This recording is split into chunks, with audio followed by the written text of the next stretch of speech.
to understand the Gospels, and why Jesus was not readily accepted by first-century Judaism, we need to understand what the Jewish people were expecting, and this not only takes us to the Old Testament prophets, but even more to the exalted teachers, the rabbis, who were telling the Jewish people what to expect concerning the Messiah and the last days associated with him.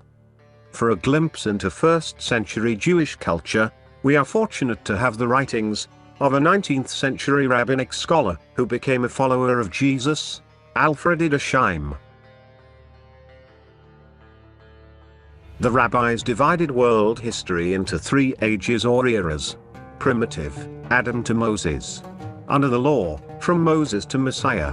And under the Messiah, which was subdivided into the days of Messiah, which referred to his appearance. The coming age was the Messianic kingdom. And the world to come was the new heaven and earth. Under the Messiah. The days of the Messiah referred to his initial appearance. Messiah's birth would be unknown to many. He would appear and do his work, then disappear for 45 days. Gog and Magog would attack Jerusalem 2 times and be thrown back. On the 3rd assault, Messiah would reappear and destroy the attackers. The coming age was the Messiah's kingdom, and its length was uncertain, with opinions ranging from 40 years, to 3 generations, or to 1,000, 2,000, or 7,000 years. All Jews would be regathered to the land, living Jews from the earth, dead Jews from Gehenna, even the 10 tribes exiled to Assyria, if repentant. Those buried outside of the promised land would roll underground until reaching the border of the land, then come up out of the earth. Jerusalem would be rebuilt and enlarged to cover all Palestine, and raised 9 miles in the air, with Sabbath travel boundaries marked with pearls and precious gems. The Messiah would rule the world from a throne in Jerusalem, a glorified restoration of the earlier Israelite monarchy. A new temple would be built by the Messiah. There were differing opinions about the restoration of the Mosaic law, or a new law, and how it would be applied to Gentiles. The land would miraculously produce the best clothing and food, wheat would grow as high as palm trees or the mountains, and wind would convert grain to flour, and cast it in the valleys. Every woman would bear a child every day, until every Jewish family was as large as Israel at the time of the Exodus. Gentiles would still die, but they would live long past 100 years. All sickness and disease would be gone. The age would end with a 7-year rebellion and continuation of the war of Gog and Magog. In the final judgment, Gentiles, and all notorious Jewish sinners, heretics, and apostates would be consigned to eternal separation from God. The duration of suffering was debated, but the state was eternal.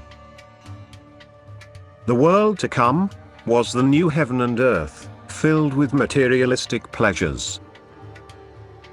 Or, you could portray it graphically, like this. During the days of Messiah, he would quietly be born, do his work, and then disappear for 45 days. Gog and Magog would assault Jerusalem twice, but be repelled. On the 3rd assault, Messiah would appear and defeat them. Then, the coming age would be the earthly Jewish kingdom, with Messiah ruling the world, from a restored and glorified Jerusalem. All Jews would be regathered to Palestine. There would be miraculous food and clothes, women would give birth to babies daily, and there would be no sickness or disease. The age would end with a Gentile rebellion, a 7-year continuation of the war of Gog and Magog, which Messiah would bring to a close. Then final judgment would occur, with evil Jews, and all Gentiles, destroyed. Then, the world to come, would be the new heaven and earth, in which Jews would enjoy materialistic pleasures, for eternity. E.P. Sanders' well-known studies on rabbinic teachings, between 63 BC and 66 AD, also found that Jews during this period widely expected a regathering of all Jews to Palestine, Gentiles would be converted, subjugated, or destroyed, Jerusalem and temple would be rebuilt and glorified, and worship would be purified. Edersheim tells us that the rabbis tended to view prophecy in terms of materialistic literalism. Some rabbis advocated multiple fulfillments, such that everything that had occurred in Israel's history would happen again in the future. One popular millennial viewpoint has adopted their rabbinic notions of literalistic fulfillment of all prophecy, and some even advocate a law of double fulfillment. Why did many first-century Jews, including his own disciples, for a while, struggle to identify Jesus as their Messiah?